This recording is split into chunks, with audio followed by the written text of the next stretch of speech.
Hello guys, my name is Crystal and welcome to my YouTube channel. It's Saturday the 28th of December 2024. Hope everybody is looking forward to 2025. Good afternoon. I'm here in my flat in Rochester where I've been for most of the day on my own. Alexa, what's the time please? The time is 12:54 p.m. So guys, I'm not miserable. I'm quite happy by myself because people can bring you problems. When I'm on my own, I don't have these extra problems I don't want. So, let's see what's on the television. On Saturday the 28th of December. And it's still Christmas, remember? Technically.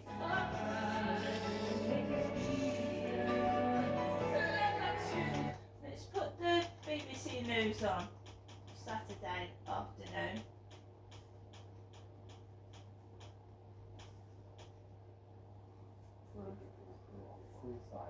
Through Saturday night, we start to see the breeze picking up further across Scotland with rain turning heavier. And with a bit more breeze bringing the Wales, it could break up the clouds. We'll see a few clear spells, variable clouds, bit of misty fog, where skies clear, could turn quite chilly. Sunday though, we've got high pressure to the south of the UK, low pressure to the north, a more active weather front bringing some heavier and more persistent rain across large parts of northern and western Scotland, maybe Northern Ireland. But we should see more sunshine in the mix on Sunday because it will be breezy, including England and Wales. So that will come to relief. It's been very grey for the past week. Temperature-wise, looking at 9 to 11 degrees. And then for the run-up to New Year, it looks like the jet stream ramps up and will bring some deeper areas of low pressure to our shores, bringing wet and very windy spells of weather. We could see some snow for a time across the hills in the north. So this is how Monday's shaping up. It's a very active weather front across the northern half of the country. Certainly across Scotland, heavy rain, some mountain snow here. And also windy with local gales. I think England and Wales escaping the worst of it and staying mostly dry apart from a few showers and seeing some sunny spells. It is milder in the south. That milder air will work its way northwards because it will be a cold day for the northern half of Scotland where we have that hill snow. And then for Tuesday, of course, this is New Year's Eve. Low pressure dominates the scene again across northern and western areas. Again, another very wet day for Scotland and perhaps Northern Ireland, maybe the far north of England. So localised flooding here, a breezy, blustery day wherever you are. And the channel I watch the most at the moment is Talking In soft Pictures. advice, whichever you choose, both come at the same comfortable price. You don't have to spend thousands to buy a new mattress, not even hundreds, and you could transform your existing mattress from only £99. That's right, only £99. You'll instantly transform your existing mattress and enjoy cooler, fresher, more comfortable sleep at an incredibly low price. But this offer ends next Monday. Call or go online right now to get your very... So I flick between BBC News and Talking Pictures television. I've just seen the post lady to deliver today. She's on the opposite side of the road with her red Royal Mail trolley. I don't expect to get any post. I'm quite happy with what I've got and I'm grateful for what I've got, a roof over my head and food in my stomach. So my son gave me this book for Christmas. Dear Mum, tell me about your life. A guided journal to share your life story and leave a legacy of love. Childhood is the most beautiful of all life seasons. Right, so I'm not going to dwell on misery. So it says, what is your earliest memory? Now, one of my earliest memories is very bad. But I want to tell you about a memory that I have, which is quite funny. When little me is just, when you're a child, you're honest and you're you. And this is one of my memories. So I was walking down Sydenham High Street with my mum and dad. And I was a very, very happy person. And I didn't care. I didn't have a care in the world when I did this. I wasn't looking at people staring at me. I wasn't looking at, I was being me, and I just shouted out loud, "Give us a kiss for Christmas." Down Sydenham High Street. I must have been a little child, about 7, 8, 9. And that's one of my earliest memories of being myself. How I was before my whole self was battered down by other people's interference and bullying. That was me. Had I grown up into an adult, I probably would have been a comedian or an actress myself. Where was I born and what was your hometown like? Well, I was born in Lewisham in London, in Lewisham Hospital in 1968. That wasn't my hometown. My hometown, I think I went to stay with my nan and granddad in Forest Hill, SE23 for a bit, before my mum and dad moved into a flat in Bishopsthorpe Road in Sydenham, London. Sydenham, well, it was where I grew up. We had 2 parks, Home Park, Home, and Mayo Park, and my mum used to take me into these parks. They had playgrounds, the swings. I'm afraid I was bullied as a child, and there's good memories of mixing with other children, and there's also bad memories. So, because of how my family was, I was like with my mum and dad most of the time, and when I did go out, it was usually by myself to go and get my dad's tobacco and alcohol, because in the 1970s, children, believe it or not, were allowed to go down to the local sweet shop and buy their parents tobacco and alcohol. So I could go into the shop, my dad would send me for a bottle of whiskey, and I would take it home to my dad. And he smoked as well, like a chimney. So I would often go and get his tobacco, which was Old Holborn, Golden Virginia, roll-ups. Sydenham, well, it was a multicultural place. There was black people, white people, Asian people, Chinese, a lot of disabled people. There was women with guide dogs, blind. They used to, prominent then, the blind walking stick painted white. There were dwarfs, a lot of little people, and one got run over whilst I was living in Sydenham, London. He got run down near Cobb's Corner in Sydenham, a little dwarf with glasses. Lots of parks, and it was multicultural. What was my childhood home like? Well, I was first in a flat in Bishopsthorpe Road right up until the age of 7, when my sister Amanda was born in 1975, and it was too small for us, so we had to move to Masonette, which was council. That was Hazel Grove, Sydenham, London, and it had no garden. So like a block of flats really, with no garden. Very big inside.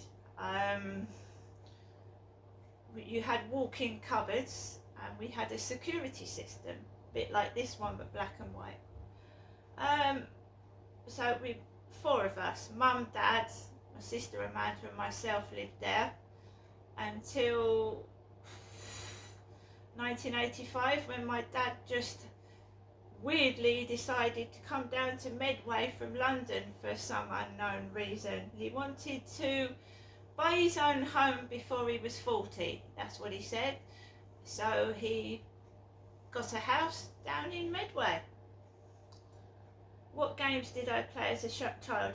School ground games. Girls, 'cause I'm female. So it was the ball in the pair of tights.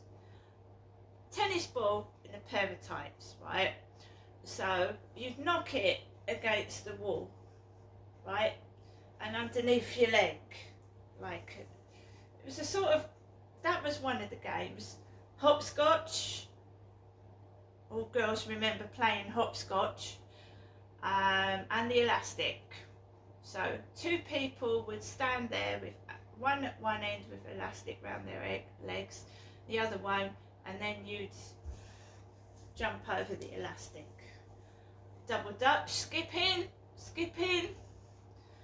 balls on the wall, juggling balls on the brick wall of the school, and stuff like that. What was my favourite toy as a child?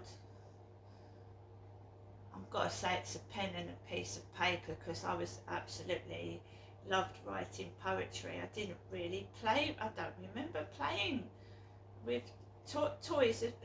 Well, this is bad to say, but my gran gave me 2 gollywogs, and I pulled the eyes off of one of them and got one of them stuck up my nose, glass eyes. She gave me a gollywog for Christmas, and I would, this is where you have to be careful with what you give to children, and I pulled the eye off the gollywog and stuck it up my nose. But my favourite toy, I just cannot remember playing with toys.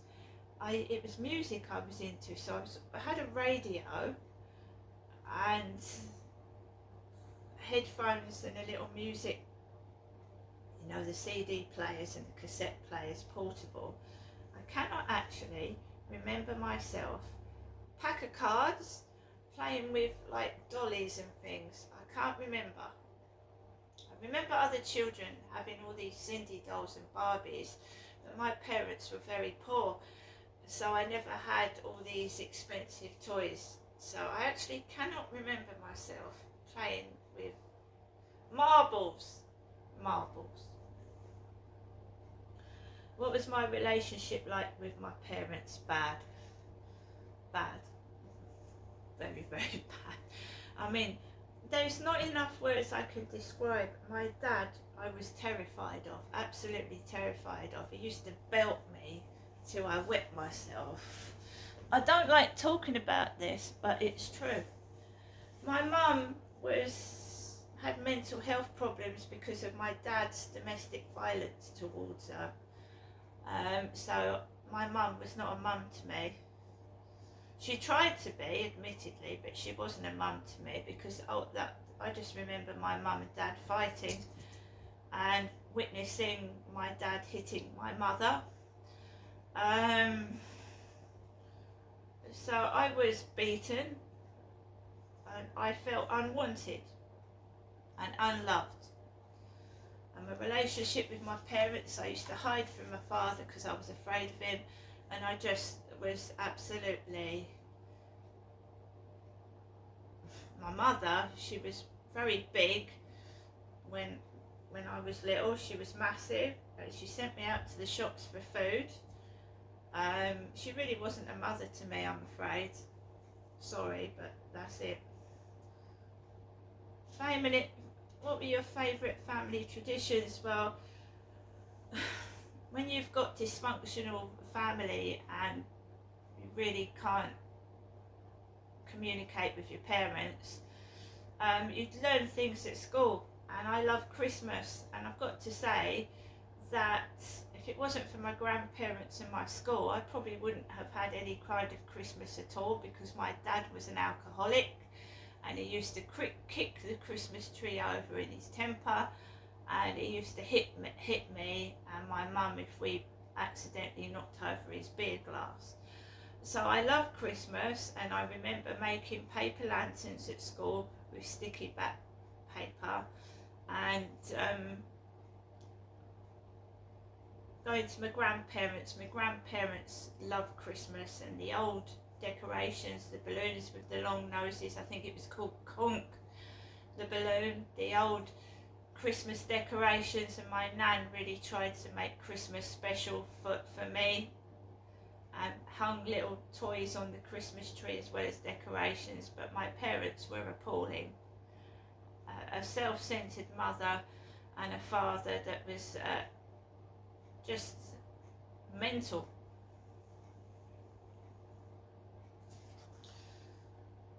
What was your favourite family holiday? Well, we had to go where my father wanted to go, and he liked Dymchurch and the miniature railways, the miniature steam trains.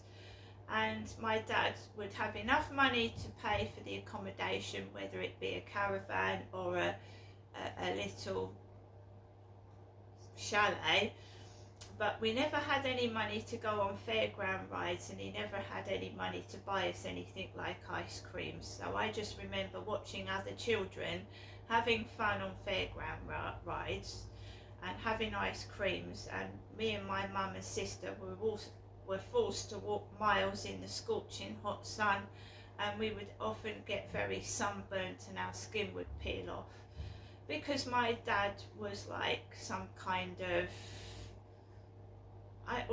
authoritarian, and he used to belt me, and he was horrible, absolutely evil dad that you could ever have, and you know, forcing kids to walk miles in the scorching sun with a mother that was just useless, because he'd broken my mother down. She was hardly a person at all.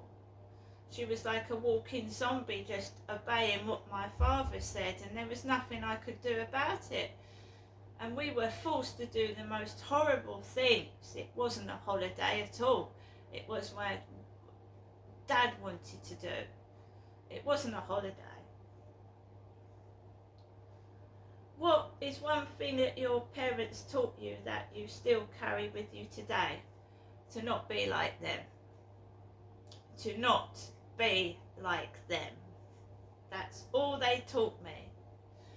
And not to have children if you can't afford to have children, and you have them, you can't even look after yourself.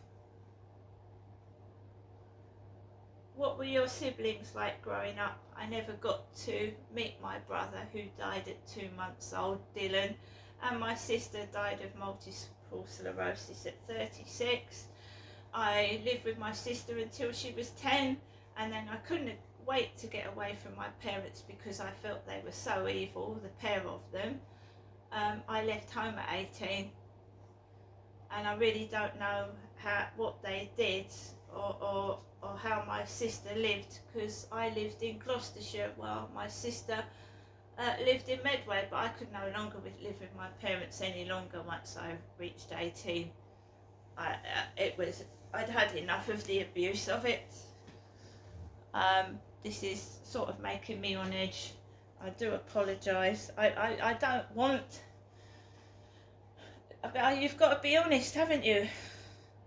Who had the biggest influence on you during your childhood? My nan and granddad. They were somewhere to go to away from my parents, to get away from them.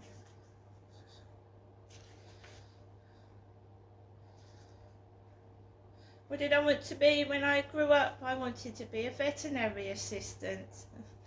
I wanted to work with animals and help animals, because my dad used to kick my dog, or the family dog. I wanted to be a veterinary assistant, but I didn't have the qualifications, and one of my teachers said, "Oh, you're just going to end up working in Woolworths."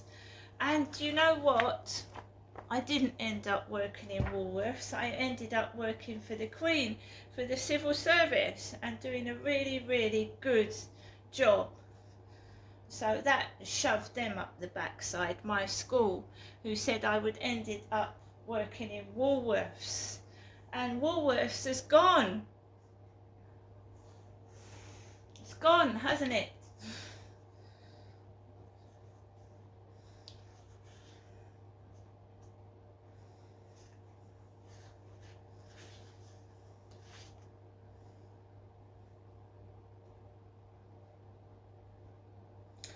Going on to my marriage next. Had did I meet my husband? That I will tell you in the next episode. I doubt I've got any posts. It doesn't really matter. It is still Christmas and I want to keep a smile on my face. So that is the start. And then we'll carry on working through my life through this book, which my son kindly gave me. And legacy relates to my father, who my Auntie Doris left a legacy behind, and she gave some of the legacy to my dad Derek. And his bank was Barclays Bank. Believe it or not. I'm going to go now. I'm going to work through this book slowly. I'll see you later.